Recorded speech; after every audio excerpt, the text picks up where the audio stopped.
Welcome to Hebrew 3. Let's start. Good journey with a great teacher. Are you ready? I just started the button, right? So, okay, that's a kind of official remarks. All right, we are done until verse 5. Do you remember? I think we need to start from verse 6. Am I right? Okay.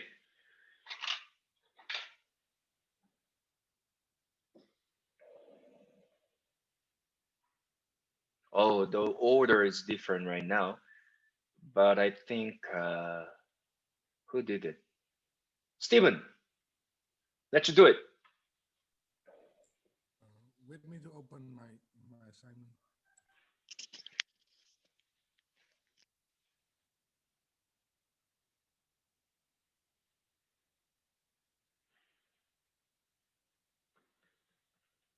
By the way, next week we are going to start our annual Leah Mandis lectureship, and we invited quite famous New Testament scholar, Dr. Robert Banks. Actually, he graduated from Cambridge University, and he is one of the outstanding New Testament scholars. Actually, he's quite old right now. He's Australian theologian, and he has been teaching at various theological institutions. Of course, a really good one like Fuller, theological seminary. And the topic is quite interesting. So he's going to deal with Paul and as a great model of teacher, pastor, and community developer. So I can see that Dr. Robert Mendes is trying to bring his insight into our discussion in terms, not only in terms of what is in New Testament biblical studies, but more theological and more, how can I say, the social approach. So it's going to be really meaningful. So we are going to spend 1 hour and a half minute. Okay. So the main lecture will be about 40 minutes. And we are going to have like 10 to 15 minutes break. And we are going to have the Q&A session. So you are allowed to ask several questions and really enjoy. Of course, you need to send your question to the moderator, and the moderator will collect it. And because the moderators really need to see the relevancy and accuracy, the efficiency of your question. So they needed to arrange all the question by topic, okay, so that we will have a really good flow. So although you are going to submit your questions, the moderator will ask Dr. Bank your question. But anyway, it will be really exciting. And when it comes to Tuesday session, actually we are going to have even 30-minute discussion, a group discussion. So that's going to be really fun. So I'm strongly encouraging you to participate. And actually, it is a must. It's a requirement. So hope to see you all, okay, from Monday to Friday, starting from 11 o'clock and goes up to 12:30, okay? And plus, we will, of course, have our wonderful friends worship leading like Samson and Chikara. Who else? I asked someone, right? Okay, anyway. So, yeah, ready, Stephen? Okay, would you read first? Let us finish the whole chapter today, okay? Vajalak Abraham at at Jasti uh, Khala Vashem Au Yastahab Ben Benu Vayakha Bayado at Haesh Vaet Hama Kalat Va Vayalak Va Vayalaku she, sheni yah, yahem, vachad, vachada u. Yeah. Okay. So just get it really slower and couple of comments regarding the pronunciation here. A se. Okay. A se. It's a se. And this one is not it's a ha ola. Okay. So you did a good job. So where can you see verbs? The first one, the Hmm. first word, the very first word is Okay. lakha, uh, cow, prefix, 3 MSG, vaconversi, and the translation is and he took. Okay. The second one is the sim, where the sim. The last word of the second line, it's the sim, Hmm. cow, prefix, 3 MSG, vaconversi. The meaning is and he put. Okay. So would you just stop there? I think it's better for us to deal with each verb. Yes. Let me see. Okay, the first one. How did you know that this is lakak? Um, because of uh, um,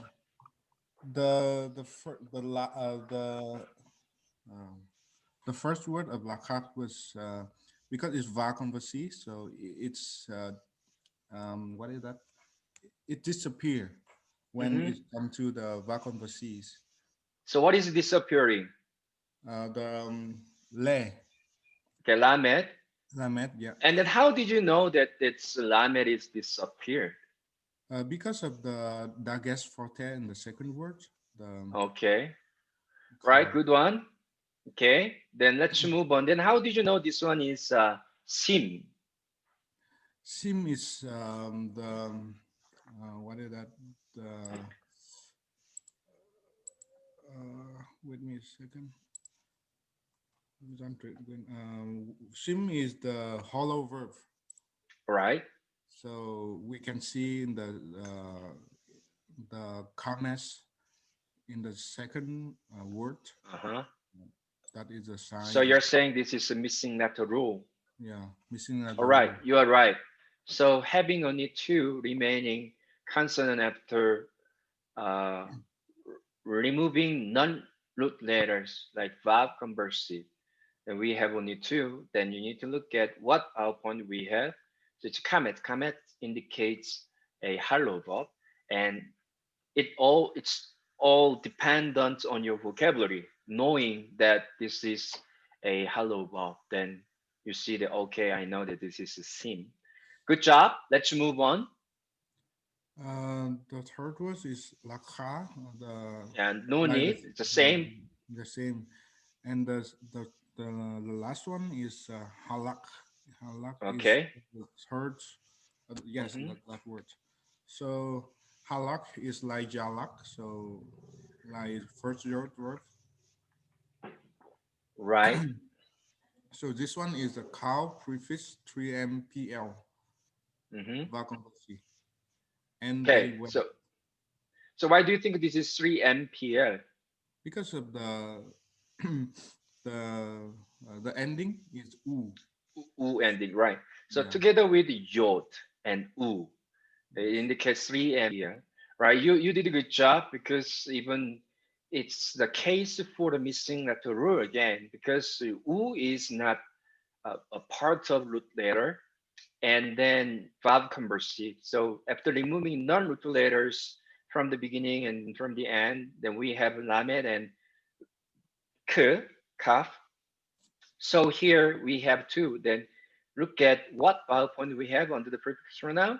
And the tere indicates the first yod verb. So it should be yalak. But yesterday we talked about this sad story again, going through an identity crisis. So this one, wants to be halak, but being halak. So you need to be aware of this specific word. Okay, good job. Then done. Yes, only Okay, four. then what is your final translation then from the Uh, beginning? and Abraham took wood for burnt offering, and he put upon Isaac his son, and he took his hand with fire and knife, and then two of them went together. Okay, so fast. So we couldn't really go one by one. Oh, Anyway, sorry, sorry. it's okay. Yeah, I know that you did your assignment and okay, but okay, students, do you have any question or comment or any objection regarding the analysis of Stephen?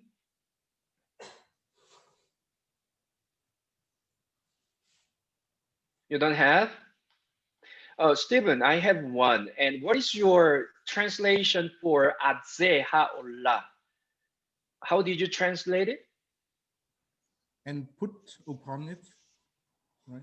Uh, No, Abraham, this is the what is it? Lakak took what in the beginning, Abraham took wood for burnt right? offering. So you said the four burnt offering, but because Allah means burnt offering, and Ha means the definite article the. Yeah. So the burnt offering. Then what is the function of tzere yod brit? So this is a construct chain. So instead of putting four, you need to put those two words together through all. Okay. Mm, So since this is definite, you should be definite. So the ooze. Okay. okay. So and then tereyot is Okay. plural bridge. So the idea is plural ooze of the burnt offering would be better. Okay. And the last word. How did you put the last sentence? Um, and then two of them went together. All right, went together. Right.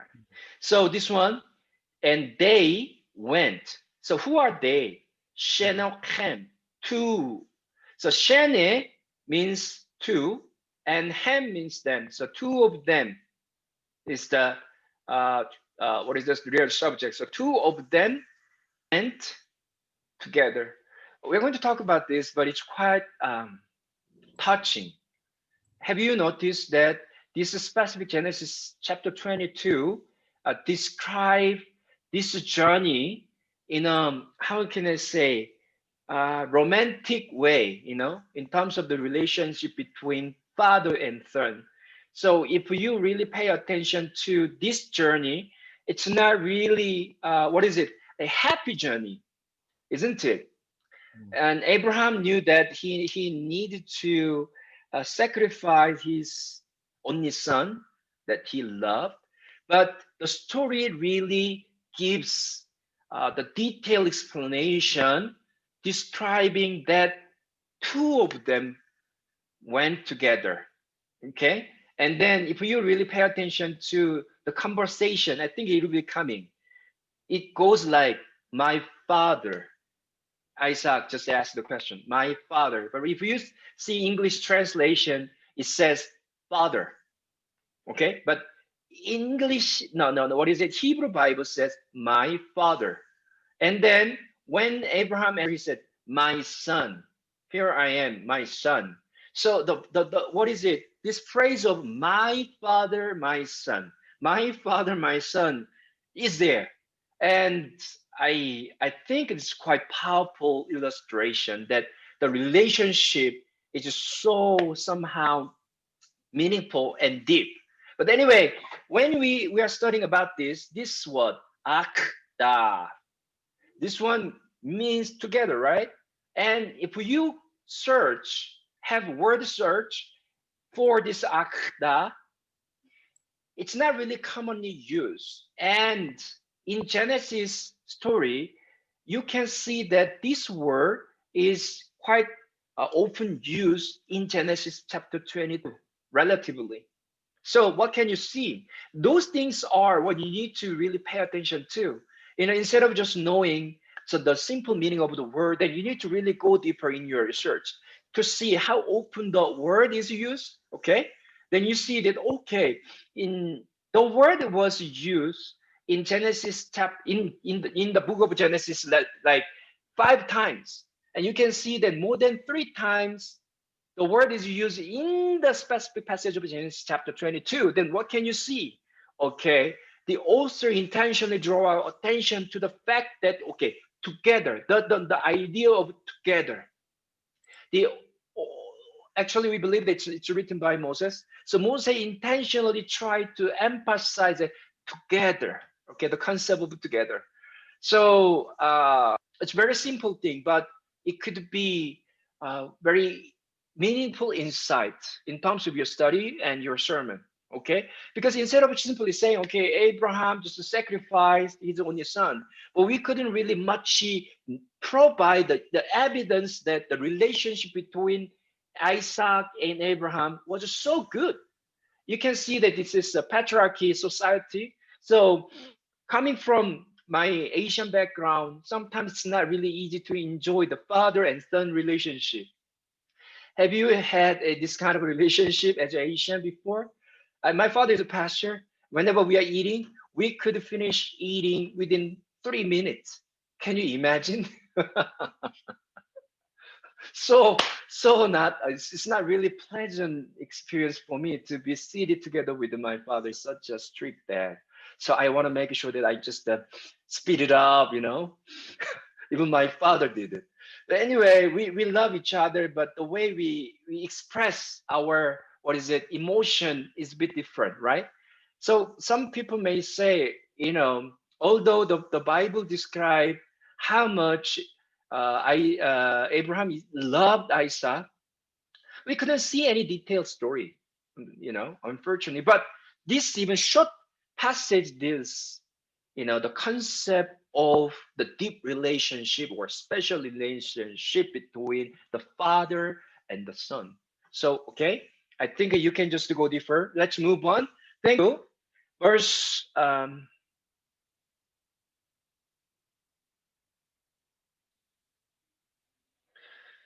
let's go to verse 7. I think, Ami, it's your turn. Yes, sir.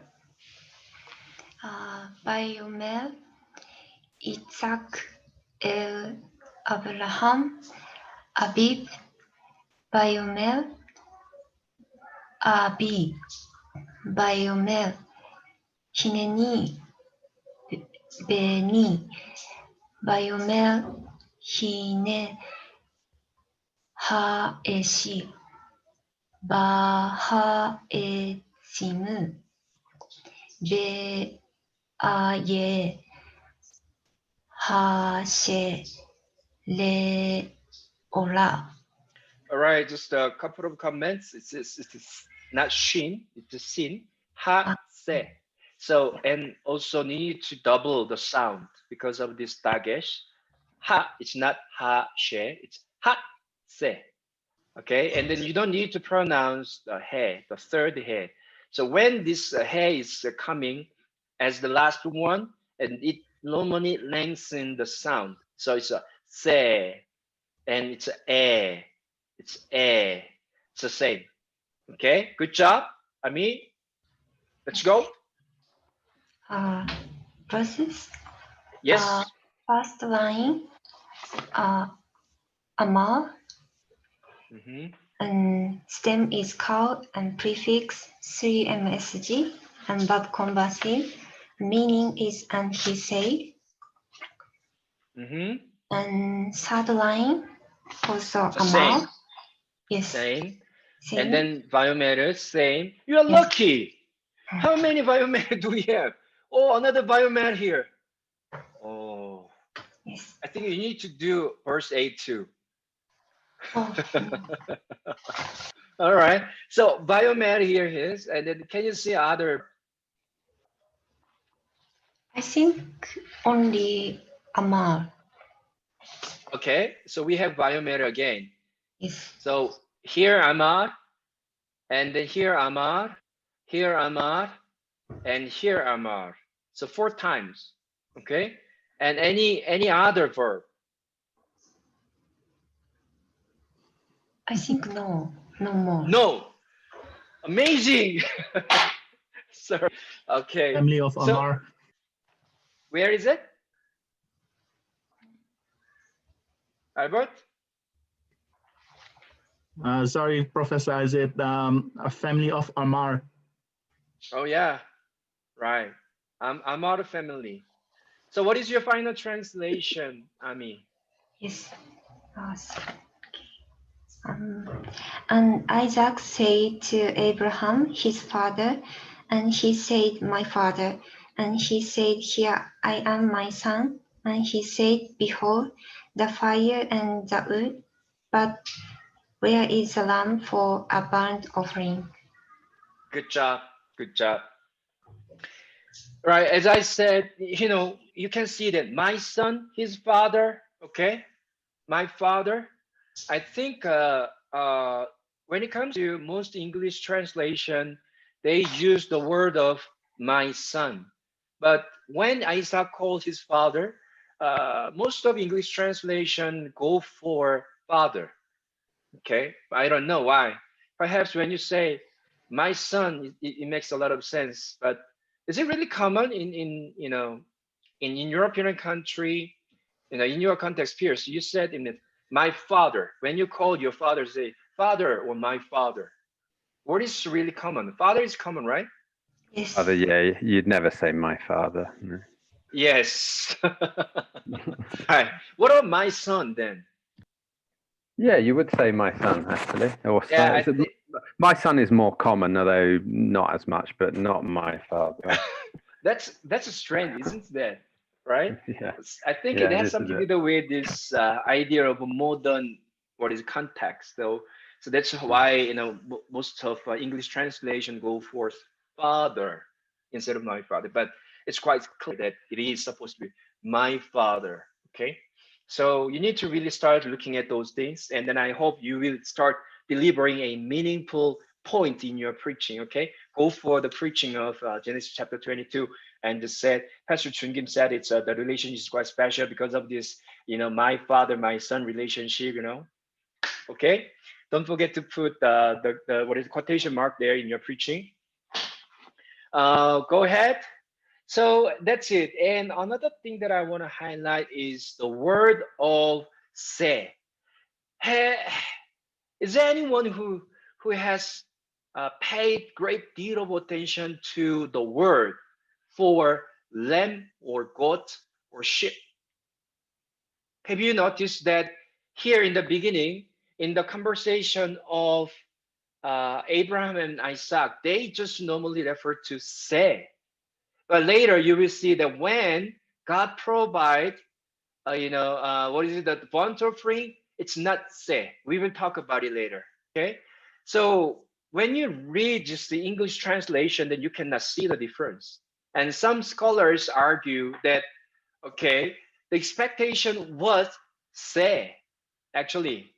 Okay. And Isaac and Abraham was expecting say, or even didn't really expect. They just simply say. And the usage of say is not really definite. In a sense, it is quite broad term. So it could be ram or goat, but most of the time it should be lamb. So how did I know? It's not coming from my knowledge, but I went through word research, word study. I told you how to use your lexicon dictionaries, in your Bible works. We have three, I think more than three dictionaries. Just go for the individual meaning of each word, then you will see what it means by each meaning of word. And you need to see something special. Instead of simply, running to the meaning of the English translation, you need to start really looking at what it means by this word and this word, right? And you will see that "se" is quite broad term, but it comes with the idea of lamb, although it could refer to even goat.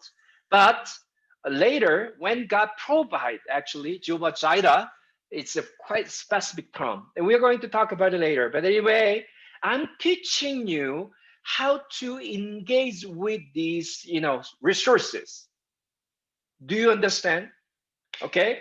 If you quickly depend on the given meaning in the Bible, then what is the point of studying this? So if I highlight one of the important things that you need to pay attention to is the syntax and word study. Okay. So that is the first step of Hebrews 3. So you need to start looking at the various meaning of each word to see if this generally accepted concept or meaning can be understood in a different way. That's what I want to see. Okay. So or sometimes you need to prove and provide a great evidence to go for another translation, because English translation like KJV, sometimes the NIV is too much, but they base their choice on quite thorough information. So if you want to really go against it, then you need to present a good evidence for that. Okay. But anyway, that's what I normally do in my preaching, you know. And sometimes you just preach and help your church members to better understand what it means by, what is going on here. And you need to really provide them, different kinds of a meaning of a certain word. Then they will be broadened in their understanding of what is really going on there, right? So that's what you need to do and what I'm expecting from you. Let's move on. Do you have any question regarding verse 7? Not a question, sir, but just a comment. Okay. It seems like this verse, "Here I am," is quite common between Isaac and Abraham. It's like at the beginning of verse 1, when God calls to Abraham, he said, "Here I am." It's the same. It's the same term. It's quite interesting because when Abraham and Isaac are using it, he's saying, "Here I am." Well, he's obviously there because he's standing right next to him. So it's quite an interesting use of the term. Yeah. It's quite good point. Quite good point. And I think you can say that, but at the same time, you also need to ask this another question. Does it really simply mean something special, saying, here I am, and obviously he was there, or it's kind of a conventional way of leading a conversation? When someone called you, then, like in Korea, when you study English, and it's quite obvious answer. When people ask, how are you? Then you need to say, I'm fine. And do you? This is quite, what is it? Textbook answer. So, uh, there is a certain pattern that we are expecting is conventional way. Could be, but I don't want to say appears you are totally wrong. I think you can really bring some significant insight from your point. Okay, and then in order for you to support the idea, then I would go for the deeper research on the specific uses of hineni. Okay, then what resources do you have to use? That is the question. Okay. I want to go deeper. I want to go deeper. Then how? That's the question, right? So welcome to Hebrew 3. In that case, you go for theological investigation of words using special books like TDOT. That is written in our syllabus, Theological Dictionary of Old Testament. That is a bit different from BDB, because BDB is just like lexicon. It provides the meaning of words and together with the reference, biblical references. But TDOT, we have TD and T, but TDOT is what you have to use whenever you study the Old Testament passage. It provides the general understanding, the theological one, from the perspective, the entire book of Old Testament, and then even some old materials, archaic materials of ancient Near East. Okay. And then sometimes it provides a perspective of New Testament. So if you go for the word study, then you will be able to know a lot there. And if you can see that specific, portion there, then you can argue for that because this is good evidence and a scholarly work. Okay. So that's it. And thank you, Pierce. I really appreciate your comment because this is what I want to really see from my student in Hebrew 3. Okay. Getting excited. Let's move on to verse 8. Okay. Let's go to who is missing? Samson. Are you ready? Yeah. Okay, let's do it. Let me make my screen bigger. Okay. Um. Vayo. Oh, yeah. Vayomer Av Abraham. Oh, Abraham Elohim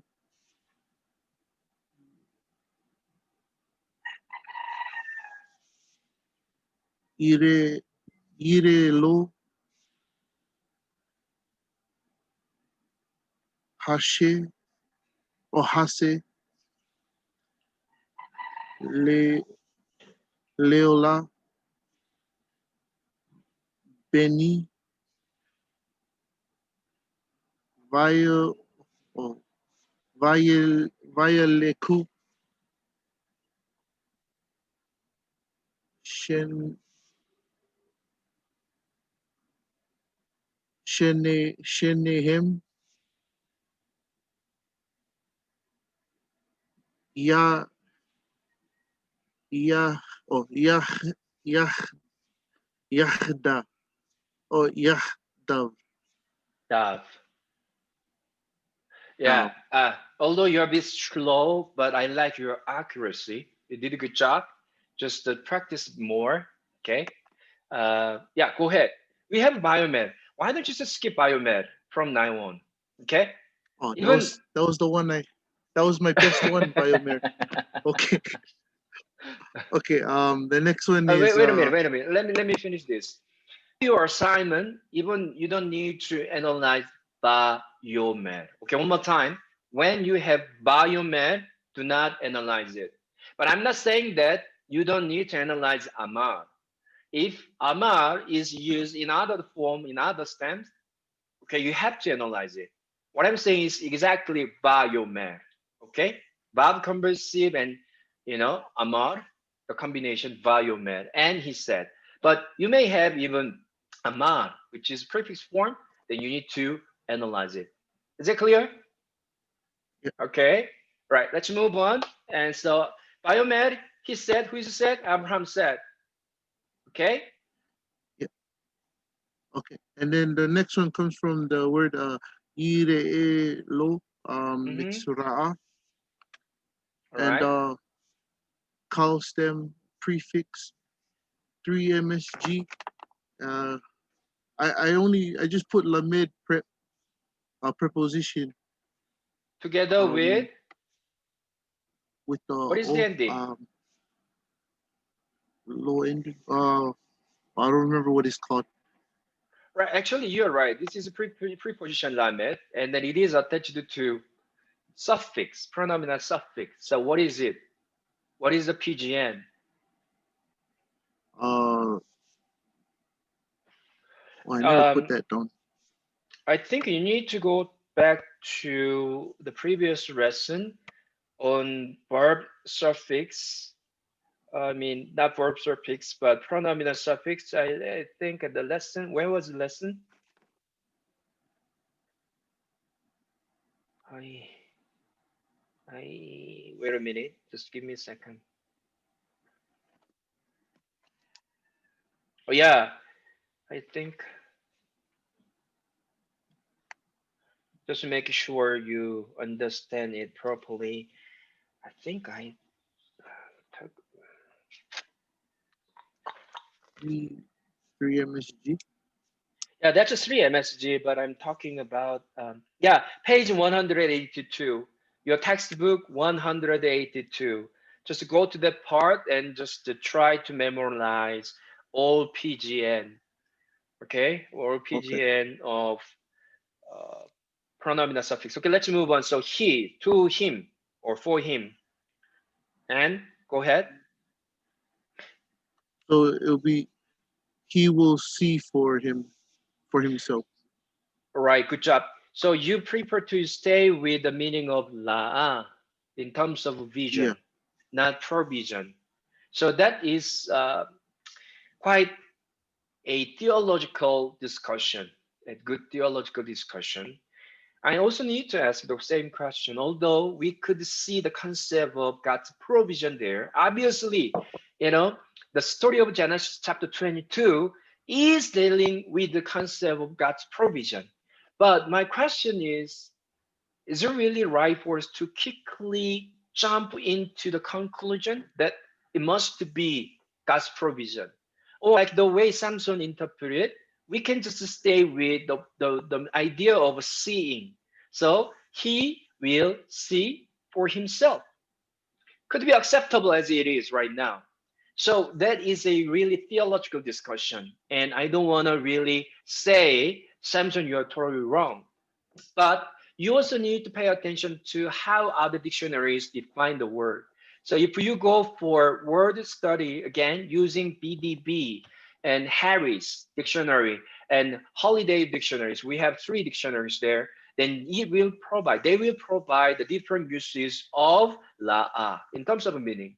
And you need to see if you can find other uses, other meaning in la'a. And unfortunately, that is my the survey results, we cannot see much places where the word la'a is used in the sense of provision.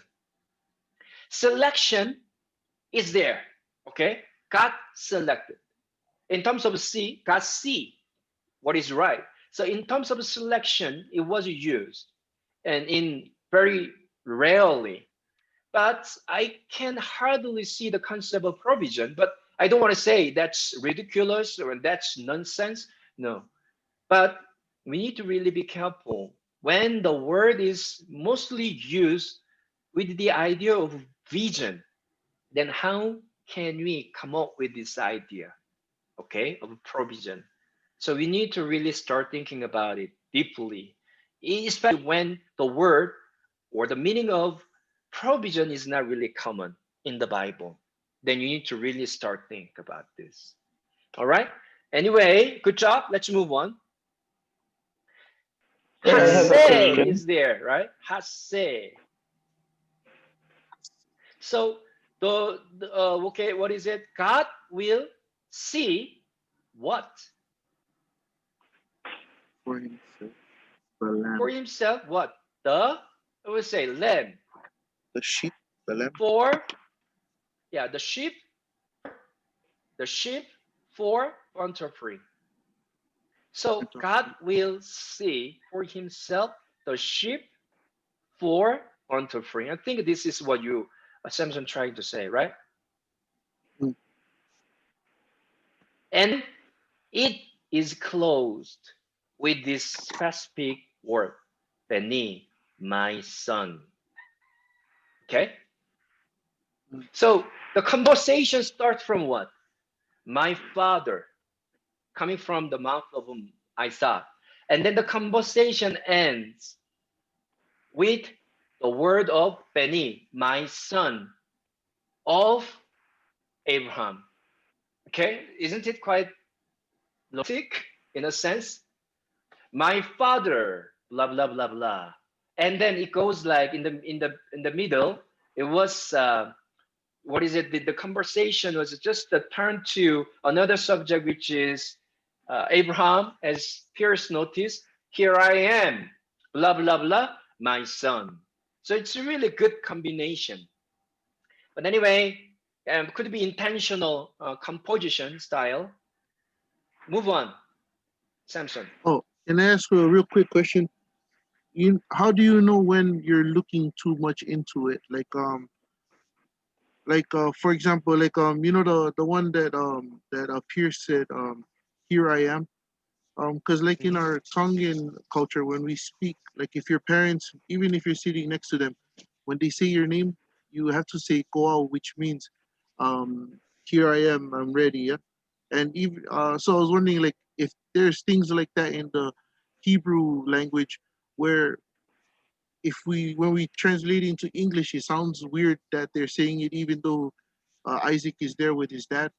But like I was wondering if there's like a if there's sometimes we're looking too deep into it when we don't have Mm. to.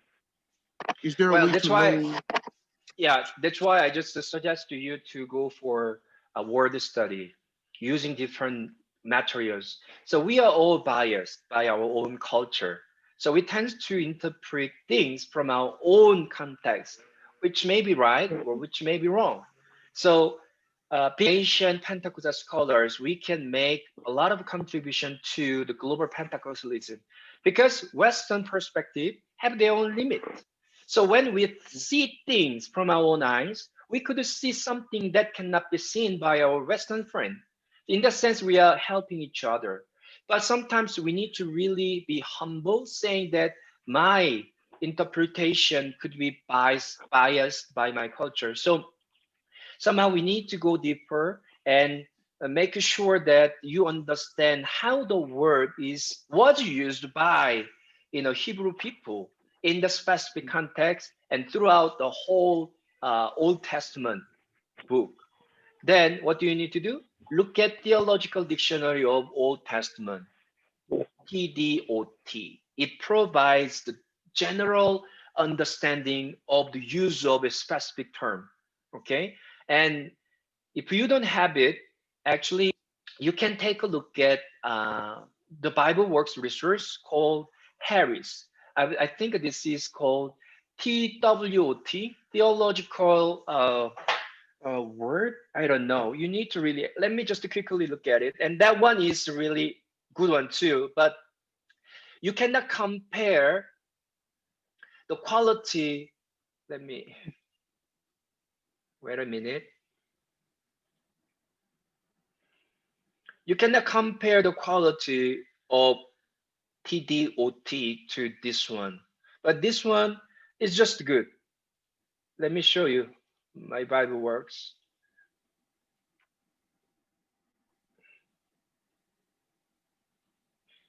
Sorry.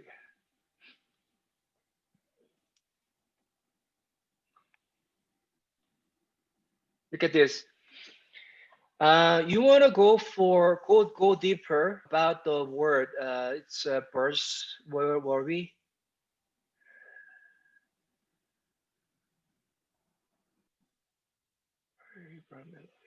Right here. You just place the cursor on laha, and because you are curious about the uses of this word, and on the right side we have BDB, the first one, and holiday Hebrew Aramaic lexicon, HOL. The abbreviation is HOL, and Harris is TWOT. Right, I got confused. Theological Word Book of the Old Testament. Actually, the first two are good at providing the general meaning. So BDB is more, what is it, the profound and various meaning, and then holiday provides quite simplified one. So if you just quickly look at the general understanding, then just on holiday, and then it will let you know the meaning. Very concise, very simple. As you can see that everything is here, right? And then you can see that the Genesis chapter 22 verse 8, in a sense, choose or select. Amazing. The choice actually, the choice of this TWOT, it's not TWOT, a holiday lexicon, it prefers to use the word la in a sense of choosing and selecting, not providing. So that's how we have the general, what is it, Genesis chapter 22 verse 8 as a reference. Can you see that? Of course, first meaning is a see, number one, and then perceive, become aware of, know, and look at, consider, take any trouble about, see, gaze at, enjoy looking at, gloat over, look with sorrow at, see with concern, see visions, blah, blah, blah, blah. And those all meaning highlights in bold style, perceive, become acquainted with, get to know, see the difference, watch, look, initial appearance, and blah blah blah blah. Can you see that? This is one page, explanation. This is quite a simplified version. So it's amazing. You can really see the concept of provision here in terms of the use of Ra. Then again, my question is, how come we can quickly conclude, that this one should be, the meaning of provision? Still need to ask the question. Okay, can you see that? All right. Another one, as I said, PDB. PDB is so deep and just provide too much information. See, the problem with PDB is you need to know what portion you need to look at. These are all the information about La. Can you imagine? But praise the Lord, if you have reference in BDB, then it will lead you to the specific portion where Genesis chapter 22, verse 8 is used as a reference together with the meaning. So Genesis chapter 22, verse 8, it says, provide and furnish. Okay, that is the interpretation of BDB. Now you can see that. Then what is the clue? It says, Deuteronomy chapter 33, verse 21, the word la is used in the sense of provide, furnish. Now then you go to the passage and see. Deuteronomy chapter 33, verse 21 says, then he provide the first part for himself.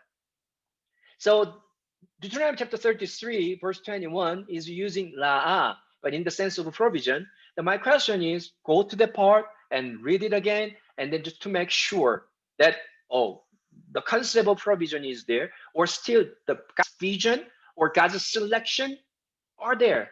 It's up to you. It's up to your own interpretation. That's how you go deeper in your word study. Okay?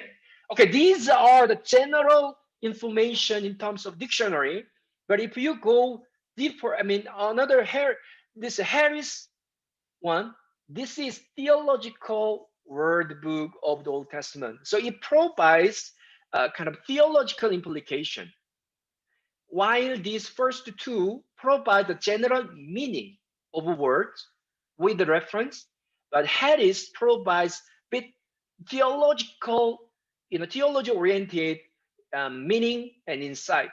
So you can see that la is used as a reference. Then click on it. You see here. So it said the literal sense of the verb calls for no special comment, for it is the common word for seeing with the eyes. Okay, but this word has extended and metaphorically meaning. Some of these appear in the definition above. Five, what is it? However, of special importance and blah blah blah blah blah.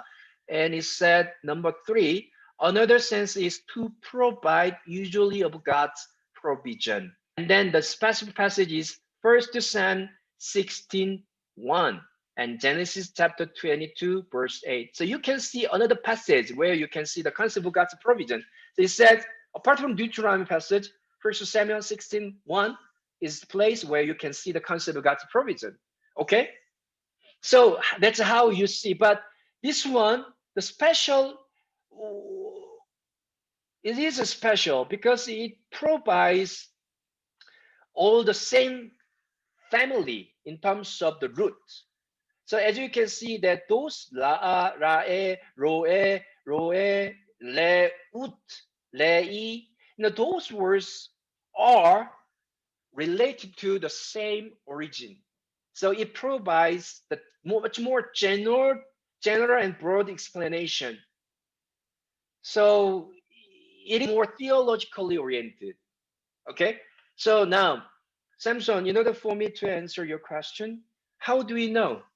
You take a serious study of word research using the proper materials, okay, resources like this.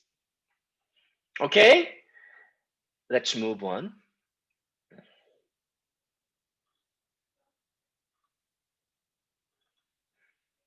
So then, are we done? Let me move on. So here again, you can see that word together. Can you see? Two of them went together, right? One more time, let's go to another part and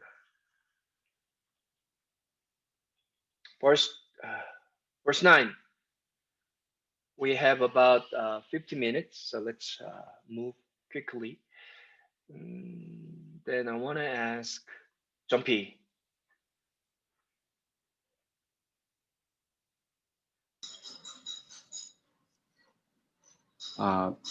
Viable L hamak hamakom hamakom Asha Amaro Ha Elohim um,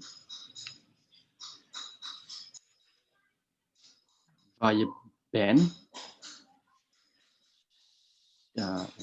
Sham Abraham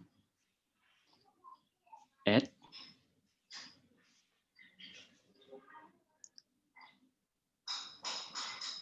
uh,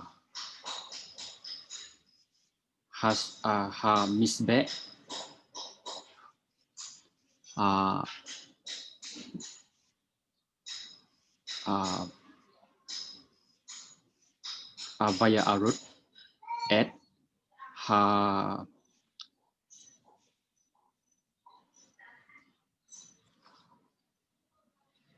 Ha Itzim via Akot Ed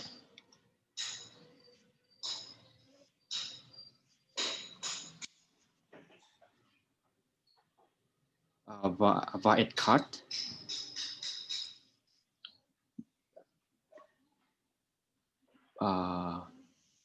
Beut Beo Beo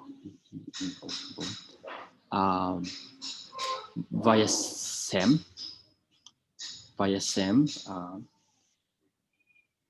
Oat L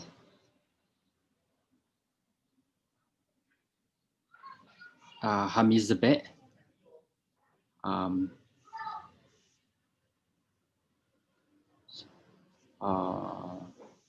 Mi Mimel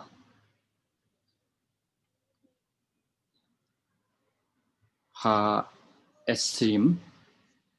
Okay. All right. You need to practice more on Hebrew reading.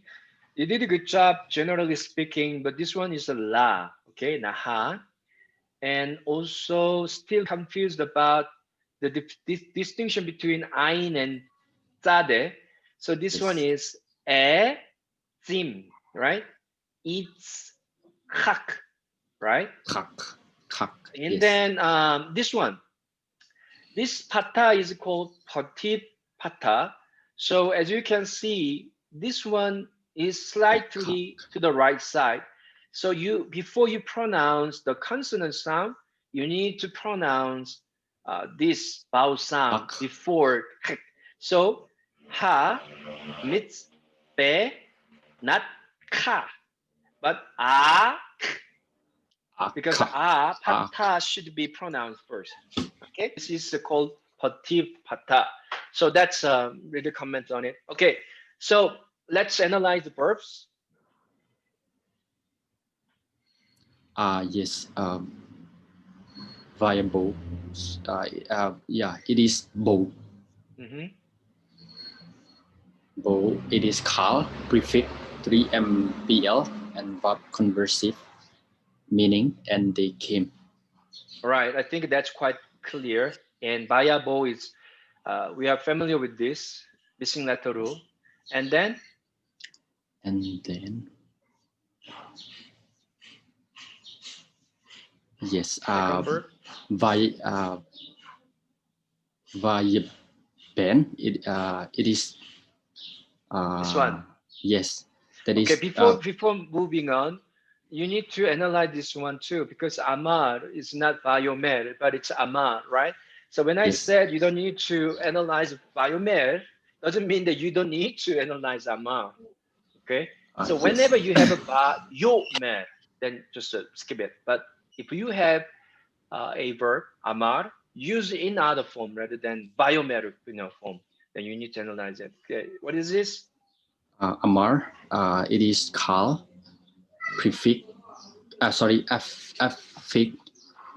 It's 3 MSG, and it's for special meaning, lamed preposition and 3 MSG pronominal suffix. So yeah, yes, you're right. Would you stop there just before I forget about this? yes. You have noticed that when you read the material that I post in the Moodle, getting down to the nuts and bolts, right? One more time. Some of you probably found it really hard to understand.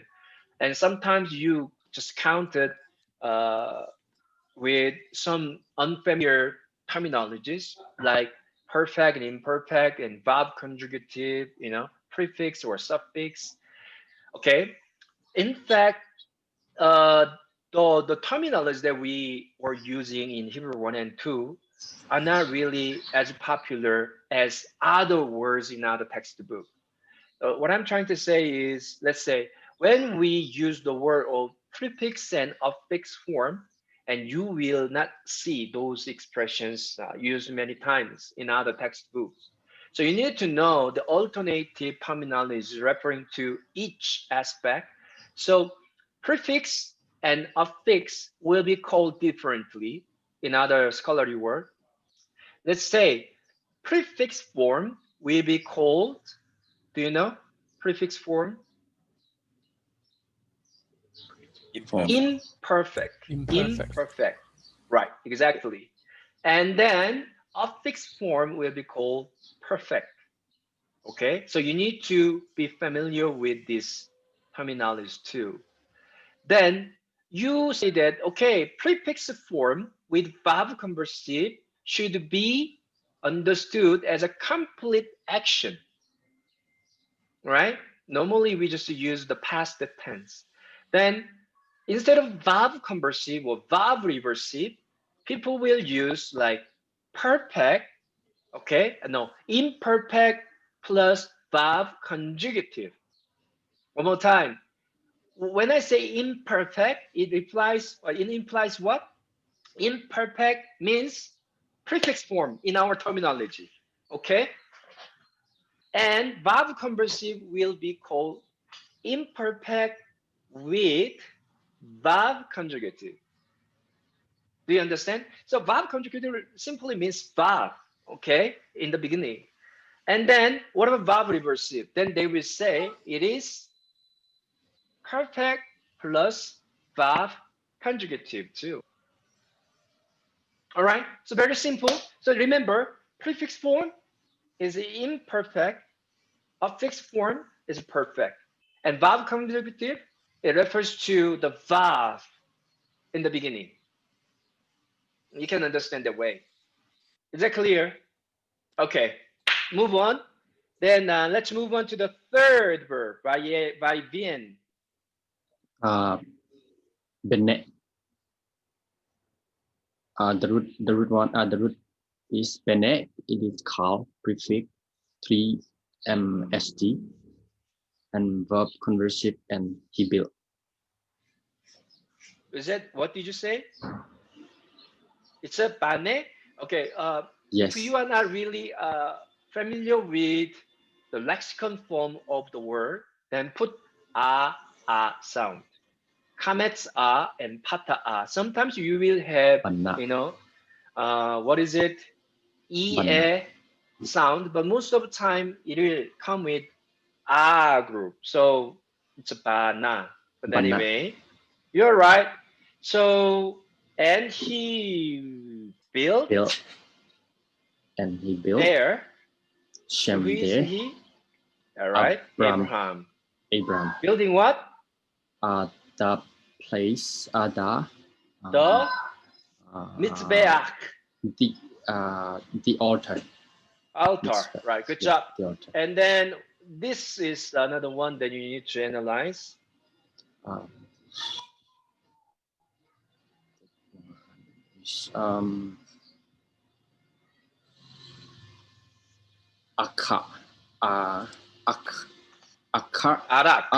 Arak. Okay. Arak.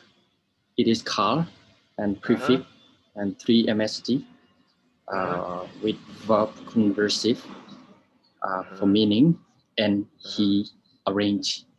Right. So one more question. You know, if you have pata under the prefix pronoun, you gotta be really careful because pata under the prefix pronoun is normally related to the Hebrew stand. So that's what you need to bear in mind all the time, but not for the first guttural verb. So in case of first guttural verb, custom can also take pata under the prefix pronoun, but you gotta be careful to know if this is the Hifil or the call. And one more thing that here, we have hirek, and it's still, what is it? Something that you can apply in terms of missing letter rule. Because other than any vowel point, other than tere, kamet, means what? The third he. So we have hirek. Normally it was coming together with hirek and pata most of the time, right? Yes. For the third day. Anyway, let's move on. So, and he arranged or set what? And he arranged the Isaac. wood. Where is it? Oh, sorry. You're here. All right. The wood, right? Wood, yeah. And then let's move. Akko. A coat. Coat. It is call and prefix 3 MST and verb conversive meaning, and he tie. Right. Tie what? He tie. Isaac. And then it goes another explanation. Who is Isaac? His son. Okay. So the author is intentionally specify Isaac is his son. So now his son, his father, my son, my father is somehow controlling what is it, words. It's quite important in this passage. Okay, move on. Sim. Yeah, I think this is something that we already analyzed previously. So no need. And he, what does it mean? Sim here put, yes. I translate as place or set. Place. Yeah. Him. Place him. Where? On the altar. The altar. And why?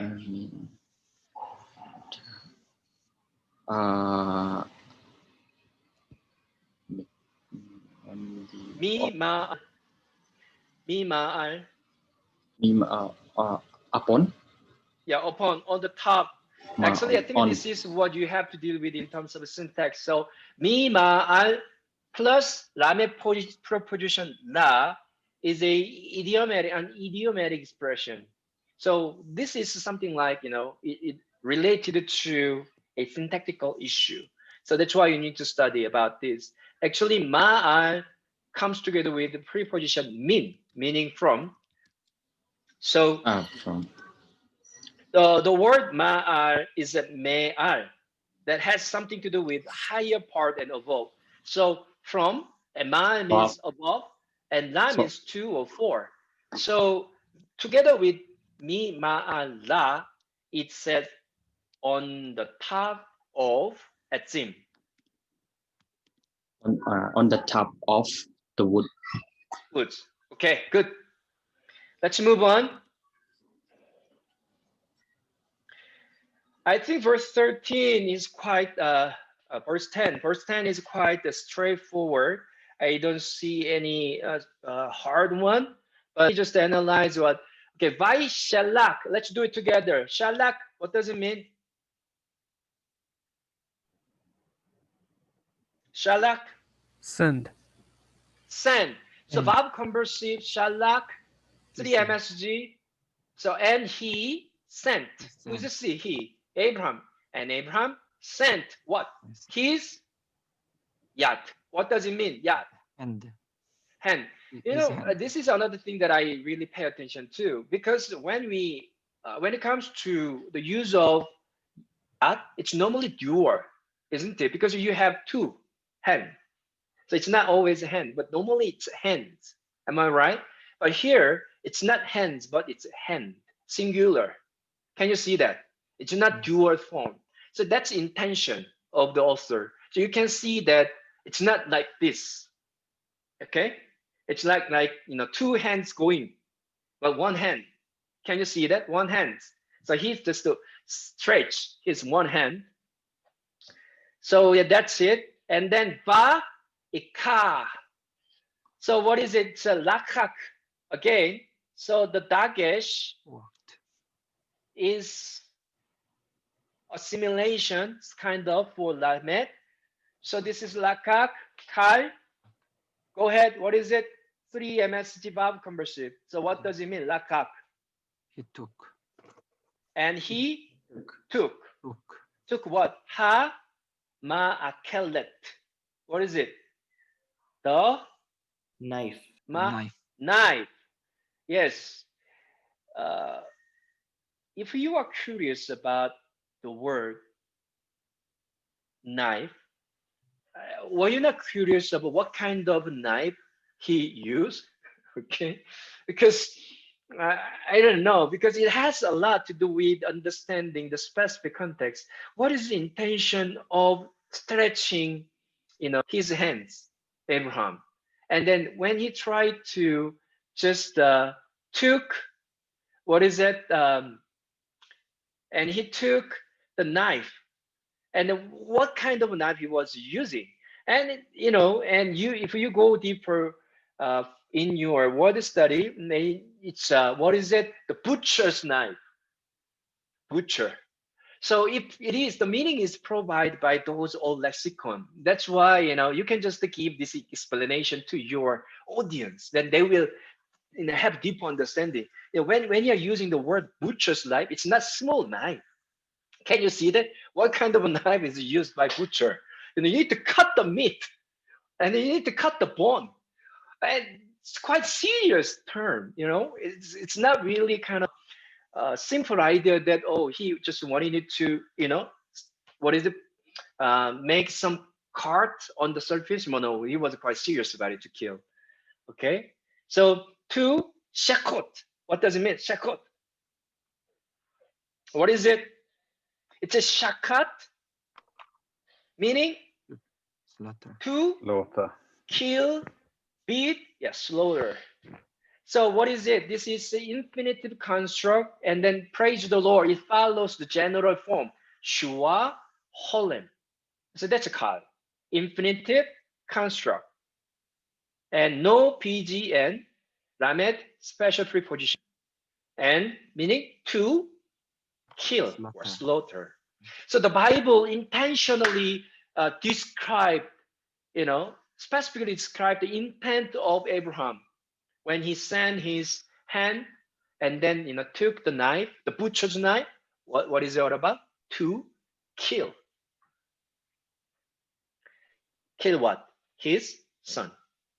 Let me move on. 11. I think Kara, and let's just move on. I think that everything is quite clear, and I'm going to return your assignment with the marks. So let's just translate. And he, Kara. Kara, what is the meaning? Called. To life. to him. to him. So who is he here? Malak. What is Malak? Angel. Or messenger. Angel Angel. of the Lord. Lord from From the from heaven. Shemaim, heaven. And he said, who is saying? Abraham said, Abraham said, Abraham. Abraham, Abraham. he And said, and he okay, said, now that is not Abraham, which is confusing, right? The what is it? The angel is saying Abraham, it's vocative.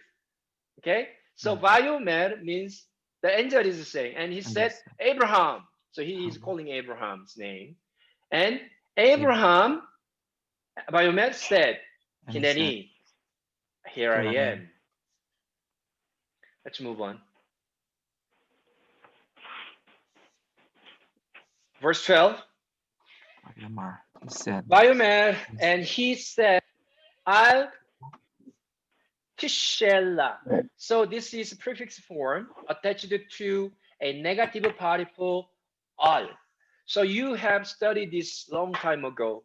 When the prefix form of second person is attached to the negative particle al, then it is used in the sense of negative commandment, right?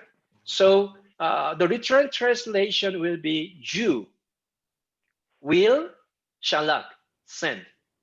And then together with al, you will not send yadka, your hand. Still, it's a singular form of hand, not hands. So you can say, you can go for either you will not send or don't send. And two translation will be acceptable. Okay, but the idea is negative comment. All right, to ha na aru, the boy. Isn't it quite strange? And your instead of saying your son, but it said the boy, as if there is kind of distance between the angel and Isaac. But if you really pay attention to the conversation between, Abraham and Isaac, then as I said, the intention is there to modify the relationship with, those genitive word, my, his, son, something like that. But anyway, let's move on. And one more time, asa, it's a pata is here, and then it's not the hifis hand, but because of third hair missing, we have pata. It's missing letter ro. So it's asa, kal, and the second person, and verb conjunction, special feature, and negative particle are. So, and you will not do, okay, or and do not do to him. What is it? Meuma. Meuma. What does it mean? Anything. Anything. One more time. If you go deeper in terms of your word study, and you will get the idea that the word meuma refers to anything, but in a negative sense. Okay? It's not anything good, but anything bad. So the proper usage of this anything is anything bad. Okay? How can you know? How did I know? You just study and look at the proper uses. Okay? Very tiny, stuff, very little change, but it can make some significant insights and change. So you need to really start looking at, even the detailed explanation. How can you do? Just go deeper in your word study. That's all. Because ata, you. Ah, it's not ata, you. Now, you. Now, all right? This is because it's a different word. So now, yada ti. Such yada. I, It's a fixed form. I. What is it? New. Now that. What is it? That. Because. Because. And then Elohim. What is it? No. Got no. What is it? Yere. Hearing. Fear. How do you analyze this word? This Fear. word? Fear. Is it verb? Article. Noun? Participle. I'm sorry? Participle? Yeah. Okay. It's quite strange. Because if you look at your Bible works, it doesn't analyze it as a verb, but it analyzes it as an adverb or adjective. But this is normally believed as a verb used in the specific form of a participle. Okay? So now I know that atta, here is you atta, right? You are fearing God. But I accept two interpretations. Those who got this one as a participle, I give you bonus mark. But those who didn't get it as a verb, I didn't deduct the mark. Okay? Good job. If you just analyze it as a participle. Okay, let's move on. And velo ha shakat. What does it mean? Sakat, sakta. Sorry. Ha, what is it? Ha sakta. What is it? Withhold. Okay, so one more time. The last ta is a fixed form referring to second masculine singular, a fixed form. So kasak. Kasak means withhold. So, and you did not withhold your son. Okay, and what is it? Yektka. So yekt is what? Ka is yours. So your only, Only. right? Your only. So intentionally use the word of only, all right, to make sure that you didn't really try to save only what you have, the last one on. Okay, your only one. And then what is this word? From ni, me. So that's it.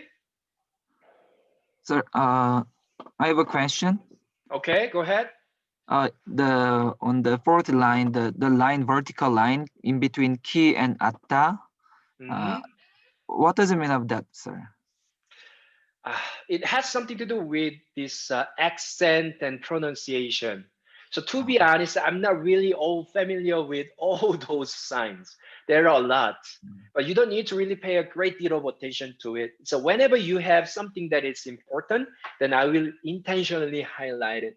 But as I said that, this Hebrew Bible was recited, for the Jewish feast. So somehow the majority scholars really wanted to make sure that it should be properly pronounced. So it has something to do with this accent and then pronunciation or rhythm and speed.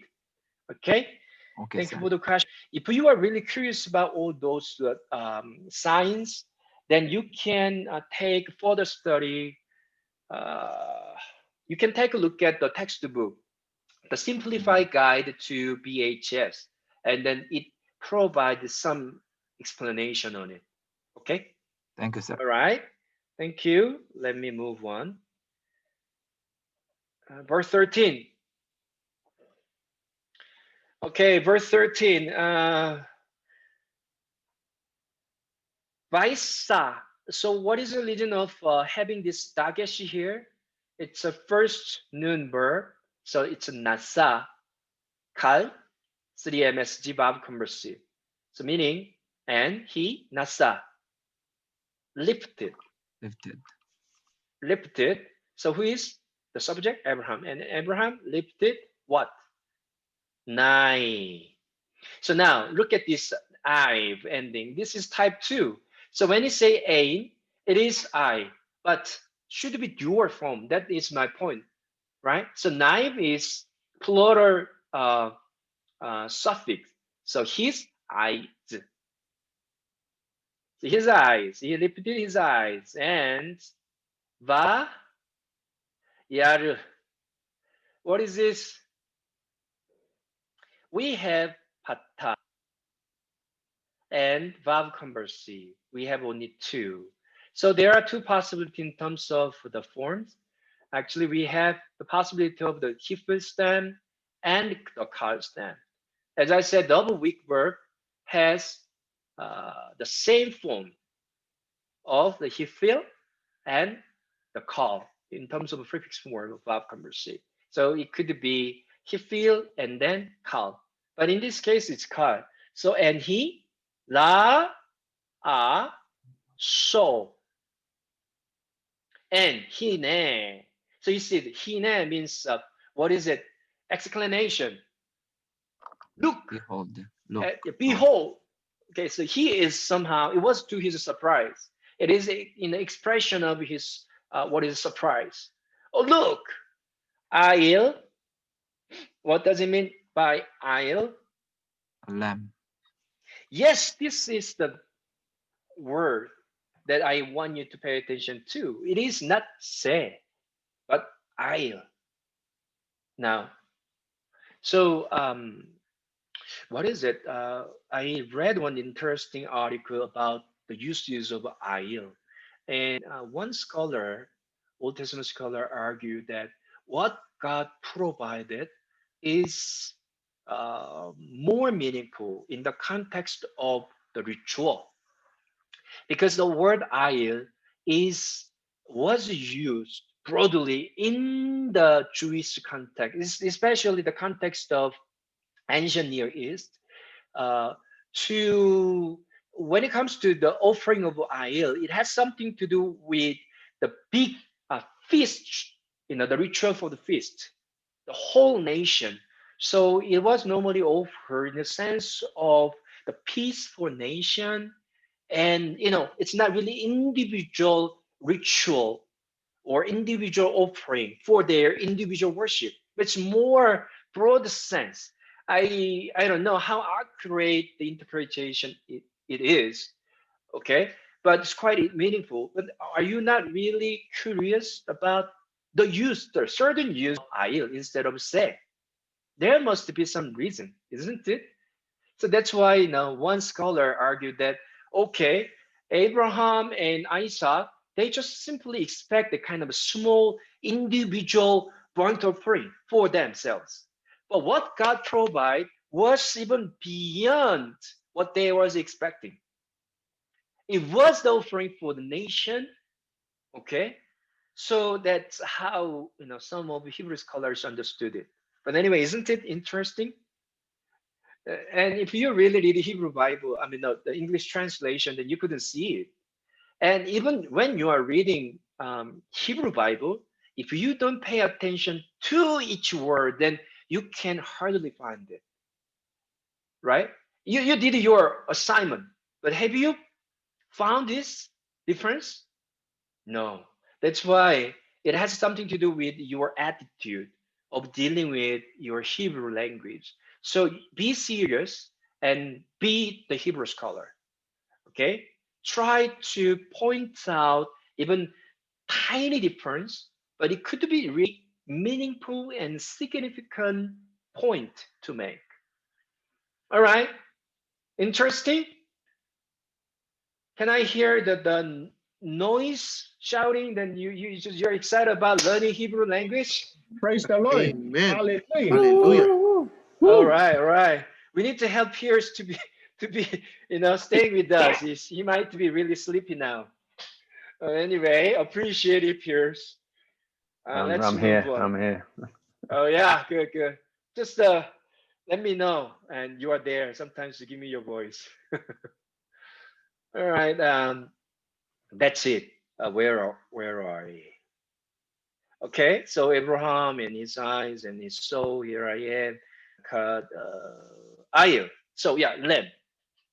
Lamb. Achar behind. Ne ekatz.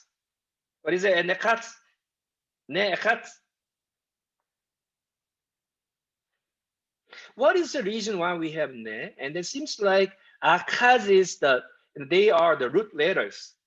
And what other case that we have ne in the beginning and sego? And probably two possibilities. First one is could be prefix pronoun referring to first common plural, and at the time preformative nun for nifar stem. So in this case, this is nifar stem. And then for first aleph. So if you look at your page, birth chart page 435, and you will see that this one is nifar. Okay. What is the meaning of achaz? It's a catch. All right. So in the sense of nifar, then it should be caught. So it was caught. So from the beginning of the sentence, and behold, behind what? Behind Abraham. It refers to Abraham. Okay. A ram was caught. What is it? In the shebak, thicket, and in or by his or its Karen. What is it? Karen, meaning horn. So live is the second type, so should make this preceding noun as plural. So its horns. So in the thicket by its horns. And he halak. Abraham went to, and he lakak took the ayah, the lamb, and Allah. Here it's quite interesting. Who is acting here? It is he, all about he. He. It's another thing that you need to pay attention to. The subject. If you pay attention to the beginning of this Genesis chapter 22, it starts with Abraham getting up early in the morning, and he started preparing for the journey by saddling his donkey, cutting the wood. But if you pay attention to what was really going on, he called his two servants, right? And then when I was reading the passage, I was really bit curious because, preparing, in terms of the preparation, it is meant to be done by the servants. What is the point of bringing and, those servants, isn't it? But if you pay attention to the passage, it is Abraham, the singular subject, he. He was doing everything, not the servants. So I was wondering why. Perhaps, Abraham was not really happy because he need to sacrifice his son. Do you think he was excited about the journey? Like the kids going for picnic, they just got up so early and they just asked for, where is my lunchbox, Dad, and my snacks? He just got up early, and he is the one who did his best in preparing for this journey. So I was really touched. Even when Abraham and Isaac arrived at Mount Moriah, and you pay attention to the subject again. It is he singular. Abraham was arranging everything. It's not his son Isaac. All of a sudden, author draw our attention to the plural subject here. Okay, he did everything so far, and then they, Allah. What is it? What is your analysis of this word?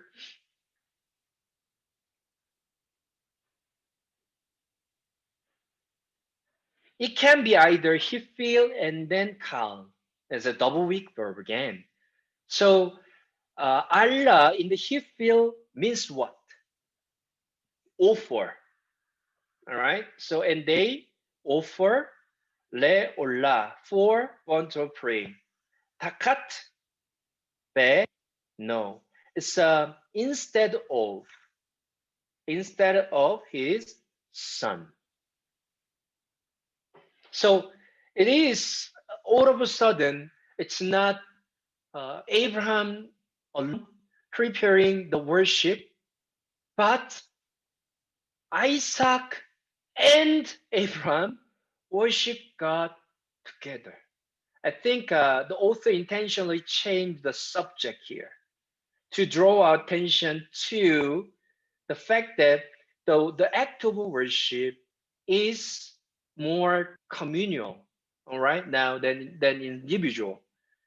Okay, that is God's greatness in our life. It is more than what we expect. Now, let me quickly finish this up to verse 19.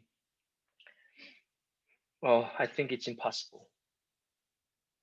Let me just quickly highlight a couple of things. Verse 14. Here, look at this. We have Amar, but why do we have Tere under the yoke? And you need to really pay attention to those things. Why? It's quite unusual because this is Nifa. Okay? It is said, the day Behar in mountain. And this one is La is quite interesting again. Look at this. Why is it Tere? Because this is Nifa. So the translation will be, it will be seen. If you like provision, then you can say it will be provided. Or another possibility is like this.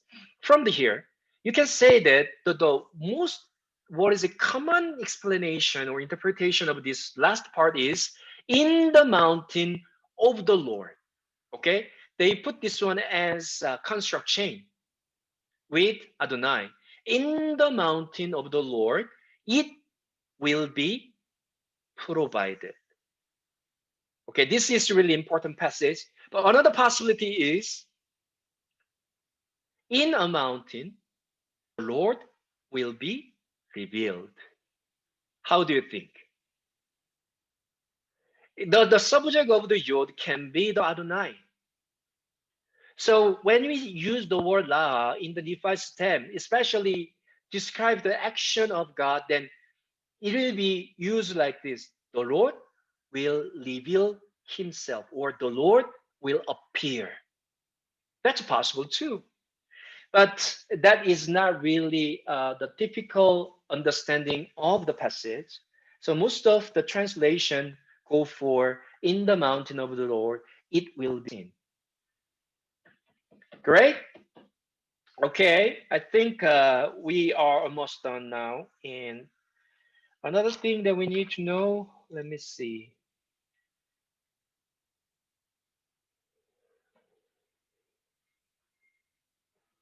Okay, verse 17. Verse 17, here, look at this. Ha comes, we know this is laba, but the dagesh in the middle, don't be confused. Look at the preceding, it's shua, so it's not pia stem, okay? But why is it we have ha? Because this is hifil stem, okay? So this is the preformative he, okay? And then, what else?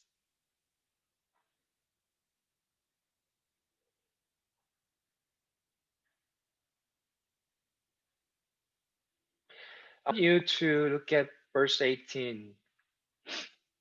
This one, Akev, is a quite special one. As I said before, it means because, or this, it implies the consequence of that action. So it provides a specific reason. So hit barak. So what is it? Hit. It's a hit halak, hit pile. So the stem is barak. I mean, hit pile, and then you use barak. So what is the meaning of barak and in the hit pile stem? And what is it? What is your translation for verse 18? And they blessed You are, themselves. sorry? And they blessed themselves. Right. So your betzare, in your seed, your what is descendant. So and they will bless themselves. All what is it? Goye, nations of the earth. Okay? Because that Shamata, you listen to my voice. So this is the important summary of Genesis chapter 22. Because you obey. So it starts with the praise of God tested Abraham, and Abraham obeyed to God. And if you go deeper into the process of this Abraham's worship, the relationship between the son and father was intentionally highlighted. And of course, we have a lot to discuss about in terms of the use of raha, but I think we will continue our discussion after you submit your assignment for the syntactical part. Let me quickly, just give me 2 minutes so that I can explain about your assignment again, okay?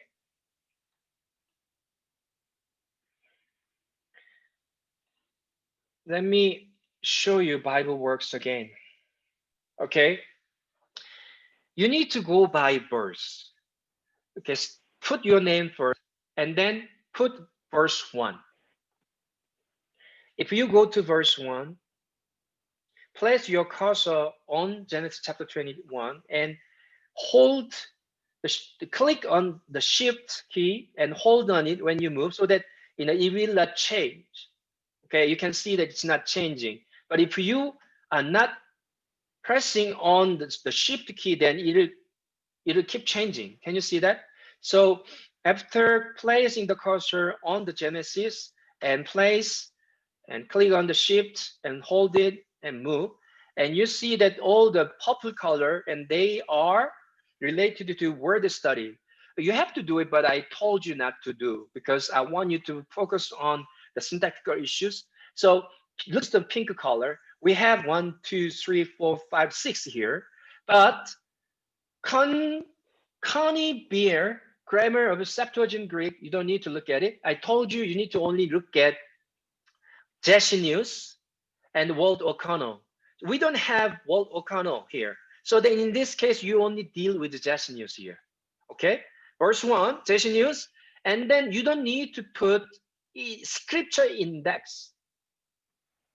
And you have only 2 with reference.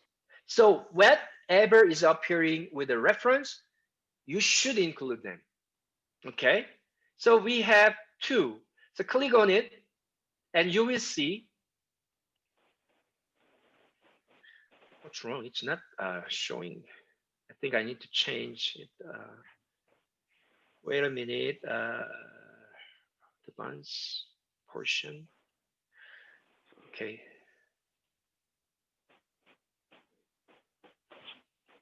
Okay, I hope you can see it right now. Okay, there you go.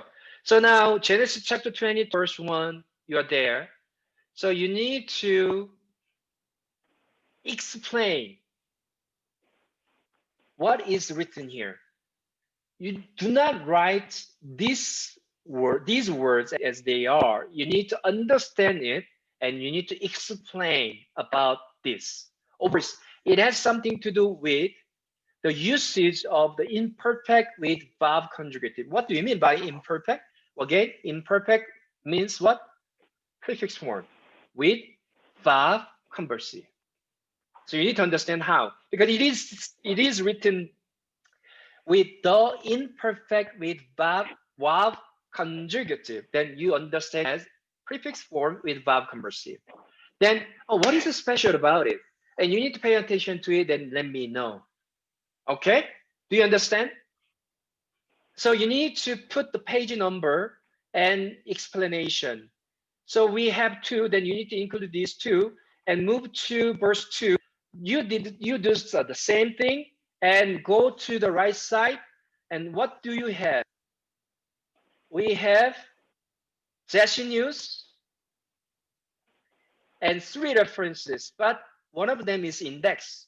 So you it only deal with the 2. The first one is the subordination of nouns to the verb, and the other one is opposition. So include these 2. And we have Muraoka, but you don't need to do it. And we have Walt and Okono, and this is what you have to do. So whenever News and work Okono appear from your Bible, then you need to include it. And look at work Okono. How many? You have 1, 2, 3, 4, 5, 6. But again, the last one is index of scripture reference.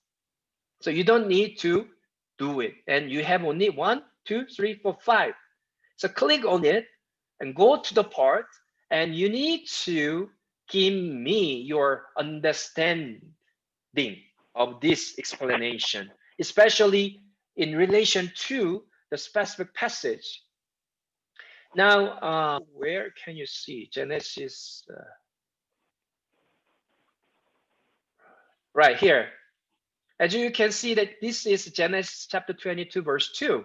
So you need to look at how it was used. So you need to look at then the general explanation of 12.4 pronoun and oppositional phrase. So a pronoun may be followed by a noun in opposition.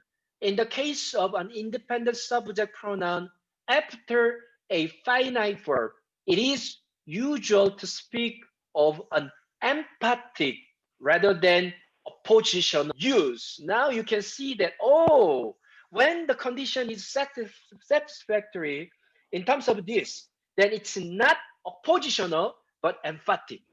Can you see? This one deals with this the syntactical issue.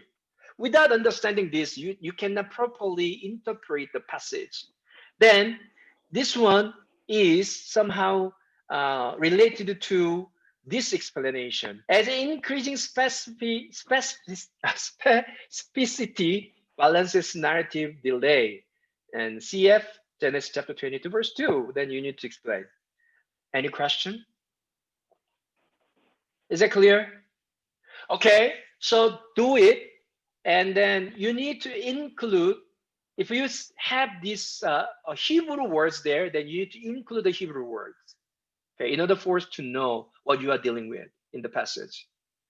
Okay, so only deal with Jessenius and Walt and O'Connor. Okay, especially reference. Do you understand? So, sir, you mean, okay, go ahead. When we do that, it's not summarizing or something, but that point, that explanation is related to the passage. Is that correct, sir? Sure. Yeah, should be related always. It's a summary. Yeah, even if you are going to summarize what is written in Jesse News, it should be good summary, right? And based on your understanding of the passage. It seems like everything is reference. I want to just explain something here. Let me quickly. Everything is reference. But you may see something that is not appearing in terms of reference. Oh, that's just strange. Must be. Okay, look at this. Walt O'Connell, everything is reference, right? So you need to include everything. But if you have one thing that is not coming with as a reference, then you don't need to include it. That is my point. I want to show you anything that is providing more general explanation. Okay, look at this. This is another example. But look at this. Jesse News. You have 1, 2, 3, 4, 5, 6, right? But the first two have no reference. So in this case, you don't need to deal with it. Only reference, and then scripture index, you don't need to do it. Clear? Okay. God bless you all. I'm When's gonna this see you assignment due? by Tuesday. So you have enough days, actually. Okay? Use Feel all free the to ask platform. me the question if you have any. Sorry? Nothing, Professor. Albert, what did you say? Sorry, Professor, nothing. All right. All right. Okay, so then God bless you. And then don't lose your passion for this Hebrew language. We are getting into quite serious part. So do not say, you know, I'm very overwhelmed and so busy, so hard. But this is what you need to do. If you are really willing to learn, you know, to be a better servant of God, it's really important. Okay? So God bless you. See you next week. Thank you, sir. Thank you, Bless you. sir. Thank you, sir.